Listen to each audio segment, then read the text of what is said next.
about this? Well, this is a story that I wanted to touch on, but didn't get the chance to previously. The Tyrone Spong's October 2nd VADA tests came back negative. And at minimum, you have to say that regardless of what you believe, regardless of what theory you yourself concoct based on the available information, at minimum, what needs to be acknowledged is that this is very compelling. The article reads, Tyrone Spong finally received the random drug test result he expected all along. Unfortunately for the unbeaten heavyweight, it won't matter, other than perhaps assisting in efforts to clear his name among those demanding answers. After twice testing positive for trace amounts of the banned substance clomiphene, Spong produced a clean sample from an October 2nd test conducted by the Voluntary Anti-Doping Agency, VADA. And what's compelling about all of this is that from the get-go, from the very beginning, like many fighters who find themselves in this situation, Tyrone Spong asserted his innocence. He claimed that he was being set up, that the situation was being manipulated to remove him from the picture. Even more compelling is that when it comes to clomiphene, this particular drug, the medical data suggests that it takes 2 to 3 months for this drug to fully leave someone's system. Yet in less than 2 to 3 months, Tyrone Spong produced 2 different test results, positive and negative. What does it all mean? He's positive in late September, but he's negative in early October. The question then becomes, if Tyrone Spong really was on clomiphene, how could he have produced both positive and negative test results in that small window of time that falls well within 2 to 3 months? I mean, if this guy really was on clomiphene, if he was, then wouldn't it still be there? Wouldn't it have shown up in those tests taken in early October? This lends some credence to the notion that, Tyrone is innocent. That at minimum, those first test results, there's a question mark over them, because if this guy really was on clomiphene, it would have showed up again in the tests conducted in October. Maybe. I mean, that's a possibility. At minimum, that's a legitimate question. And that may lend some credence to the notion that Tyrone is a clean fighter. Now, whether or not he's being set up, that's another matter entirely, because that has to be reconciled. Tyrone Spong is a very accomplished kickboxer, no doubt about it. And he is known in some circles throughout the world. But in the boxing world, the boxing community, they don't know this guy. Least of all stateside. He doesn't have a profile here. That's compelling, that's interesting, because that begs the question, set up Tyrone for what? What? For what exactly? He's not pivotal to the card. This isn't some big marquee fight to where both guys are essential to selling the fight. No, Tyrone has no profile. So why would anyone need to set him up? I mean, Tyrone's not just saying that he's innocent. He's not just asserting his innocence. He's saying he was set up. So the question then becomes, how do you reconcile this situation? How do you reconcile a positive test result and a negative test result? And how do you reconcile Tyrone's story? One possible scenario is cross-contamination. I don't know. Maybe somebody fucked up in a lab or something. That's one possible scenario, though I don't know how likely it is. But there is something to be addressed here. There is a lot to reconcile here, because I don't see a situation to where Tyrone Spong needs to be set up. He's not indispensable to the card. His position could have been filled. His slot could have been filled by anybody USA. Anybody. Thus, setting him up isn't even necessary. If you're gonna go as far as saying that you were set up, you have to reconcile as to why that would happen. Why would they do that? What need is there for them to set you up? To do what exactly? Circumvent risks? I'm not gonna tell you that Tyrone's a bad fighter. I'm not trying to tell you that. I'm just trying to reconcile the story. He's alleging he was being set up, so the question then becomes, okay, why? Why? Why would they set you up? To do what exactly? To accomplish what? To circumvent the risks of fighting you? A newsflash. If they were trying to circumvent the risks of fighting you, they would have never picked you in the first place, because they picked you. These are the question marks I am left with in light of this story, and I can only think of one real solution, one real way to reconcile the situation in its entirety, and it is for Tyrone Spong to become Alexander Usyk's next opponent. That's right. If you want to close the chapter on this, if you want to make it all make sense or just bring it all to a close, what you do is you have Tyrone fight Usyk in their very next fight. That's what you do. That'll settle it. The first time out, you didn't get to fight because, I don't know, there was a false positive or the test or something or other. Tyrone's not clean, he is clean. The first time you didn't get to fight, it's because all this was going on. Well, we've reconciled that bit of it already.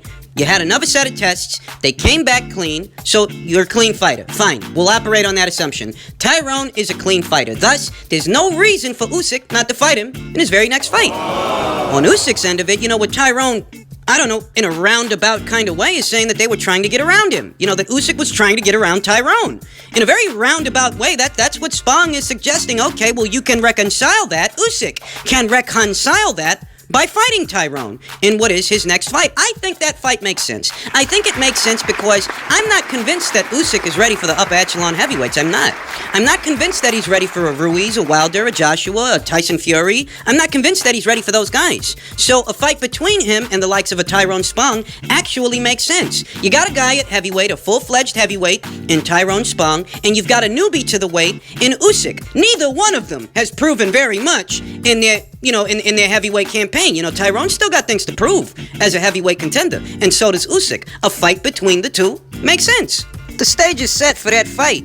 Before, it was just a circumstance. You were going to fight Takam, you got injured, you're in the market for a new opponent since Takam decided to go do other things, whatever. Before, it was just a circumstance. Whereas now, there's actually a reason they should fight. There's actually some backstory. And maybe it could be built up into something because essentially they're in a very similar place right now.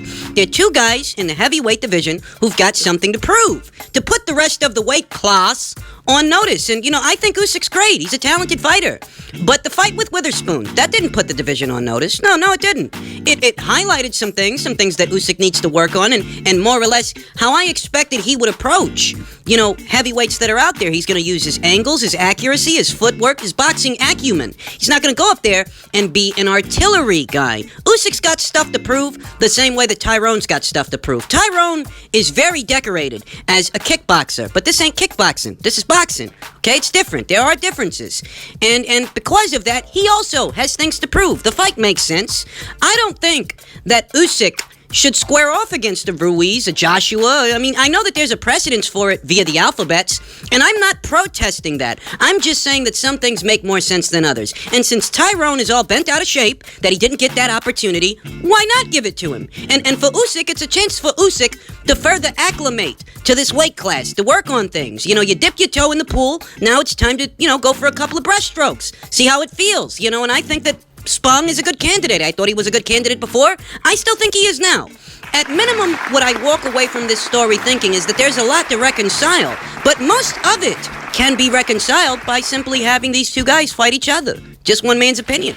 In other news, the unified champion at 140 pounds, Jessica McCaskill, said post-fight after the Erika Farias rematch/clinch fest, she disclosed that, she would like a Cecilia Brækhus fight, and she would like an Amanda Serrano fight, and that in regards to a Serrano fight, there have been conversations. So what do I think about that? Well, I'll be honest, I'm not a big fan of McCaskill versus Brækhus. I feel like Cecilia has done all there is to do as a welterweight, and right about now it might be time to go up there to junior middleweight. I think so, because it seems like they're laying the groundwork for what could be Brækhus versus Shields, and if that's what's going on, if that's something that's supposed to happen in the near future, then the logical thing to do would be for Cecilia to dip her toe in the pool of, the junior middleweight division. Which case, I'm not too crazy about, somebody going up from 140 to 147 where they haven't done anything and challenging her for those belts. I'm not too big on that. Now, in regards to McCaskill versus Serrano, I actually like that fight. I think it's a good fight. We know that Jessica's the unified champion at 140 pounds, and we also know that Amanda's been there before, and she's been a champion there before. She was the WBO champion at 140 pounds after she fought Yamila Reynoso for the vacant WBO title. So it's not like Amanda would be in unfamiliar territory. She's been there before. I like the idea of that fight, I just don't know how realistic it is. I'll say that fight only makes sense at 140 pounds, where Jessica is a unified champion. That's the only weight where that fight makes sense, because I don't even think Jessica can make 126, where Amanda Serrano is currently the WBO champion. I don't think that Jessica can cut that much weight, in which case, the only weight class where a fight between her and Amanda would make sense would be at 140, where Amanda has been before. She'd have to go up a few weight classes to do it, but, that is what she does, move up and down in weight.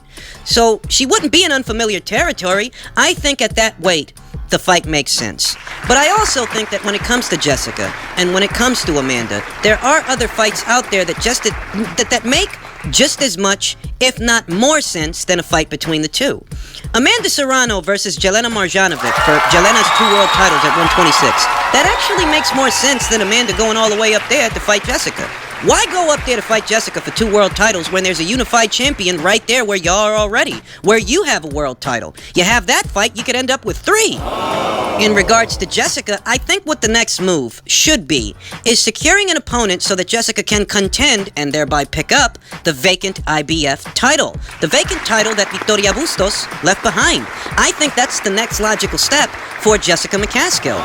Just as well, we know what's in the works. We know what's waiting in the wings. Chantel Cameron is trying to secure a position as the mandatory challenger for Jessica McCaskill's green belt. That's something that we could see sometime in the very near future. I give Chantel Cameron very good odds to beat Anaí Esther Sanchez, in all honesty. To me, it's only a matter of time before Chantel becomes the mandatory for Jessica's belt. That's something else that needs to be considered, something else that needs to be addressed. And that in and of itself lays the groundwork for what could be either a rematch between Katie Taylor and Jessica McCaskill or a long-anticipated fight between Chantel Cameron and Katie Taylor. It could happen a lot of ways. But what all these scenarios denote, essentially what they communicate, is that while a fight between Jessica and Amanda is a nice proposition, there are just as good, if not better, propositions on the table for both of those fighters, respectively. That for Amanda going up there to 140 to challenge Jessica for her 2 world titles, she could stay right there where she is and have a unification fight with Jelena. So why fight for 2 when you can fight for 3?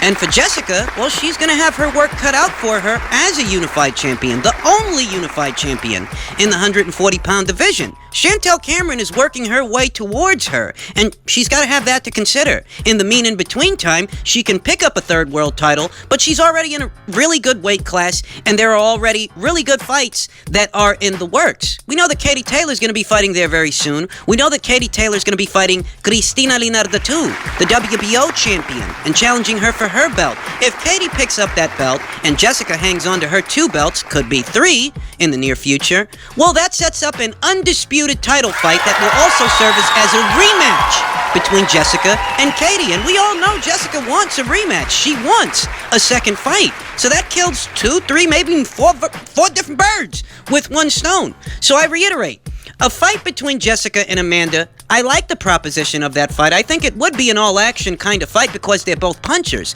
I think it would be a great fight. It's just that there are a lot of other scenarios, a lot of other fights that just, they make the same as, if not more sense than a fight between the 2. At the end of the day, we'll see how the cookie crumbles. There are a lot of moving parts here, and a lot of things are happening, and I'm not quite sure that we can expect to see that happen. I like the idea of McCaskill versus Serrano, but I just don't know how realistic that is. In other news, there are rumblings that what is to be the unification match between Juan Francisco Estrada and Cal Yafai, there have been some changes to what was supposed to be a fight that could have happened on the undercard for the Joshua versus Ruiz rematch. The initial reports were that that fight was going to be on the undercard, and those reports have since changed. That could see the unification fight happening either the weekend after Joshua versus Ruiz 2, happening on December 13th, or at a date in January. What do I think about that? I think it doesn't really matter when the fight happens as far as the aesthetic of the fight and its significance to the weight class. It's an important fight no matter when it happens. But I will say that given that the little guys, the guys at that weight, Superfly, the guys at super flyweight, they don't get the same time and attention, the consideration, and the coverage by the boxing pundits and the boxing community at large. They don't get the same exposure that the bigger guys get. Thus, that fight, even though it's good enough to be billed as a main event in and of itself, at the end of the day, that fight really would get more eyes and more exposure for the winner if it were on the Joshua versus Ruiz rematch undercard. I think so, and I've expressed these sentiments before, that even though it's a great standalone fight, it could easily be the main event, a main event in and of itself. At the end of the day, if you really want to get the winner of that fight some exposure, you put that fight on the Joshua versus Ruiz rematch. You put it on the undercard. It doesn't really matter. It's an important fight. It's of some great significance either way, and the change is really a non-issue. It doesn't really mean much, so long as they fight. That's what's important. But, those are my sentiments. If I'm going to have a reaction, that's my reaction. That if you really wanted to get people to watch that fight and take stock of the fighters, well, then you'd have it on Joshua versus Ruiz, because the world is going to stop and watch that fight. That is the most important heavyweight title fight happening anywhere in the near future. The entire globe is going to be tuned in for that fight to see what the outcome is. And in the between time, in the build-up, while they're waiting for that fight to roll around, they can tune in to Estrada versus Yafai. And I think they'll be pleasantly surprised. So, you know, it is what it is. Just one man's opinion. Now, if Cal Yafai manages to defeat Juan Francisco Estrada, Estrada will be bumped off the Ring IQ pound-for-pound list, and Cal Yafai will occupy the vacant slot. However, if Estrada wins that fight and takes Cal Yafai's title, well, what's likely going to happen is the victor of Inoue versus Donaire and the victor of Estrada versus Yafai would thereby move ahead of one Leo Santa Cruz. And that might sound odd because, well, Leo's set to become a 4-division champion. He's supposed to be fighting for the vacant WBA title against Miguel Flores. But that's just it. How does him becoming a 4-division champion fighting for a vacant title against Miguel Flores compare with Inoue unifying titles with Donaire and Estrada unifying titles with Yafai? All things considered, they are taking on reigning champions and thus will face more resistance than Leo will face becoming a 4-division champion by defeating Miguel Flores for a belt that nobody's holding. I mean, I understand that this can sometimes confuse people, the criteria, the way the list works, that, well, Leo's a 4-division champion, whereas those two guys, they're not 4-division champions. You know, he knew he's a 3-division champion, and Juan Francisco Estrada is a 2-division champion. So what's the precedence for them to move past him? And it's the quality of competition. Quality of competition, titles unified, overall track record, and recent activity. That, yeah, Leo's an accomplished guy, no doubt about it. And he's fought some good fighters before. But what's he been doing lately? Not a lot. So we'll see how the cookie crumbles if and when all these fights go down.